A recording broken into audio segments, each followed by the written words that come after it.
Hello வணக்கம். சக்தி wire works. இந்த வீடியோவில் நம்ம இன்றைக்கி அனுப்ப போகிற பொருட்களை பார்க்கலாங்க.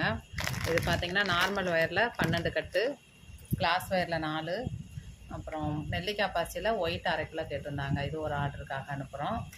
இது 4 கலரில் 1/4 கிலோ நெல்லிக்காய் பாசி கேட்டிருந்தாங்க. இது ஒரு ஆர்டருக்காக அனுப்புகிறோம். நம்ம பேக் பண்ண எல்லாம் ரெடியாக இருக்குது. இது 10 கட்டு கிளாஸ் வயர், இது ஒரு ஆர்டருக்காக அனுப்புகிறோம். சென்னைக்கு அனுப்புகிறோம்.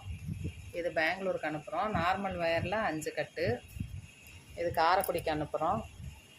3 கலரில் 200 கிராம் பாசி, நெல்லிக்காய் பாசி, 4 கட்டு வயர், கிளாஸ் வயர் கேட்டிருந்தாங்க. இது எல்லாமே இன்றைக்கி டிஸ்பேச் பண்ணுறோம். கூட வந்துட்டு ஒரு கிஃப்ட்டுக்காக ஹேண்ட்பேக் கேட்டிருந்தாங்க. இதை அடி வச்சு நான் வச்சுருக்கிறேன். இதுக்கு மெஷர்மெண்ட் எல்லாம் நான் கொடுத்துருக்கேன். 6 ஸ்கேல் அளவில் 30 வயர் கட் பண்ணி போடுறது. மேக்கிங் வீடியோவும் நான் போட்டிருக்கேன், அதையும் பாருங்கள். இது போட்டு முடிச்சு நான் உங்களுக்கு வீடியோ காமிக்கிறேன். பாருங்கள், பாசியெல்லாம் கோர்த்து அரேஞ்ச் பண்ணி வச்சுருக்கேன். இதே மாதிரி